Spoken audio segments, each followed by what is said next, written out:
महमूद साहब, आप चूंकि हुकूमतों का हिस्सा रहे, सौगातें मोदी बांटी जा रही है। मेरठ में ऐलान हुआ है, संभल में ऐलान हुआ है कि भाई सड़क पर नमाज नहीं पढ़ सकते और लाइसेंसेस रद्द कर दिए जाएंगे, पासपोर्ट कैंसिल हो जाएगा। अब जिसके घर किट गई, उसके घर का कोई मस्जिद पहुंच रहा है, मस्जिद में जगह नहीं है, थोड़ा सा बाहर की तरफ निकल आया है, तो उसके खिलाफ ये सारी चीजें होंगी। तो ये जो फैसले एडमिनिस्ट्रेशन करता है, ये हुकूमत के बगैर कर सकता है, हुकूमत की मर्जी के बगैर, या इसमें हुकूमत की मर्जी शामिल है? शुक्रिया आपका। मैं सुन रहा था सारी बातों को और मुझे बशीर बदर का एक शेर याद आ रहा था। जी जी। तुझे एतबारो यकीन नहीं, नहीं ये दुनिया इतनी बुरी नहीं। तुझे एतबारो यकीन नहीं, नहीं ये दुनिया इतनी बुरी नहीं। न मलाल कर मेरे साथ आ, जो गुजर गया सो गुजर गया। हाँ, बहुत उम्दा। तो मैं इसी शेर को सोच रहा था कि जब सौगात की बात हो रही है, सौगात बांटी जा रही है, तो सौगात तो हमारे नबी साहब सल्लल्लाहु अलैहि वसल्लम ने भी कहा कि तोहफे बांटो और लो, उससे मोहब्बत बढ़ती है। हम तो उस सौगात की बात कर रहे हैं। मैं किसी पॉलिटिकल एंगल में नहीं जा रहा। मैं एक ब्यूरोक्रेट रहा हूँ, रिटायर्ड।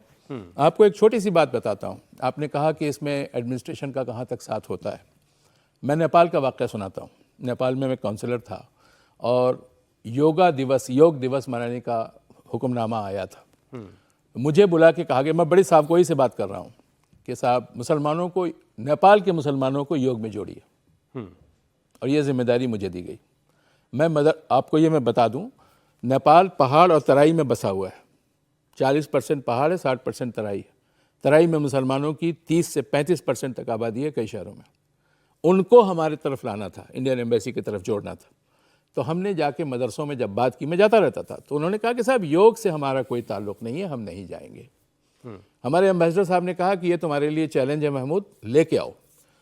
तो हमने मदरसे की बच्चियों को देखा और कहा कि आप लोग नमाज़ पढ़ती हैं ना? हाँ। हम कहा आ जाइए, वही नमाज़ पढ़ लीजिए, वही तो योग है, वही सिजदा है, वही रुकू है, वही सब कुछ है।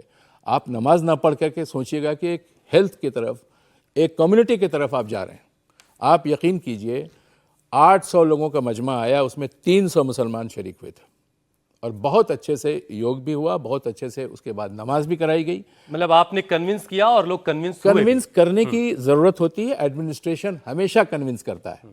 मैं आपको पूरी जिम्मेदारी के साथ कह रहा हूँ, मैं अल्लाह के फजल से बहुत आला से आला ओहदों पर फायज रहा हूँ।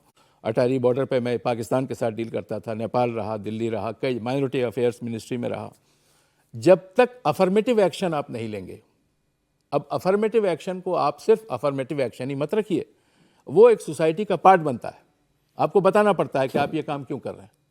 और जब सोसाइटी उसके साथ जुड़ जाती है, पॉलिटिक्स को आप थोड़ा दूर कर दीजिए, माफ़ कीजिएगा मैं ज़रा सा स्ट्रॉन्ग लफ्ज़ इस्तेमाल कर रहा हूँ पॉलिटिक्स, लेकिन जब आप इस पर गाड़ी लेके चल पड़ेंगे तो आपकी राहें हमवार होती जाएंगी।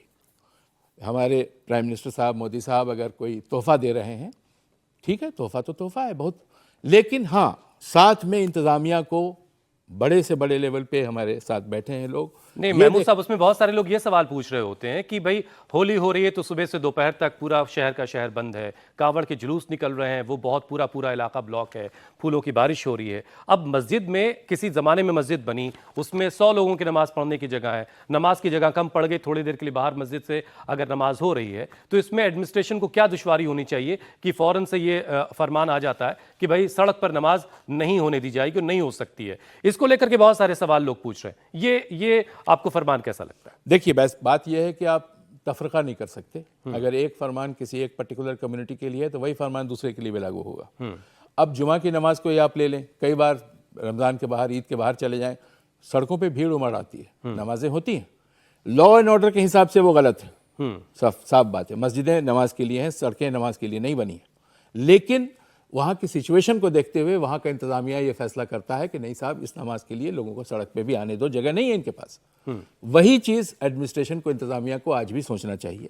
और मेरी नज़र से अगर वहाँ का जो डिस्ट्रिक्ट एडमिनिस्ट्रेशन होगा, यूपी या दिल्ली, कहीं का भी, अगर उसके अंदर सेंसिटिविटी होगी, जो सेंसिटिविटी हमने कहा कि हमने प्राइम मिनिस्टर में देखा था जब हम नेपाल में थे। नेपाल में 3 बार प्राइम मिनिस्टर गए, तीनों बार उन्होंने कुछ डायरेक्शन दिए थे और तीनों बार कामयाबी मिली थी। ठीक है, अलग अलग मसलों पर अलग अलग बातें हुई। इंतज़ामिया को ये सोचना चाहिए कि साहब ये एक त्यौहार बहुत बड़ा है, सिर्फ गिफ्ट बांटने से नहीं होगा, उनकी प्रॉब्लम्स को दूर कीजिए। आप बुलडोज़र चला के उनके मकानों को मत तोड़िए, ये नहीं कहा जाता है कहीं। मैं साहब गोई से काम ले रहा हूँ। क्रिमिनल क्रिमिनल होता है, क्रिमिनल ना हिंदू होता है ना मुसलमान होता है, क्रिमिनल क्रिमिनल होता है, उसको क्रिमिनल ट्रीट कीजिए, लेकिन बाकी लोगों को तो क्रिमिनल मत बनाइए। एडमिनिस्ट्रेशन की सबसे बड़ी पहचान ये होती है कि आप क्रिमिनल को अलग करते हैं, अच्छे लोगों को अलग करते हैं। जो अच्छे लोग हैं, जो समझदार लोग हैं, चाहे वो मुसलमान इससे आ रहे हैं, चाहे वो हिंदू के आ रहे हैं, ये तो देखिए मर्यादा पुरुषोत्तम की धरती है, ये ख्वाजा मोइनुद्दीन चिश्ती रहमतुल्लाह अलैह की धरती है, ये निज़ामुद्दीन औलिया की धरती। यहाँ तो सब मिलके चलेंगे, सारे फूल खिलेंगे।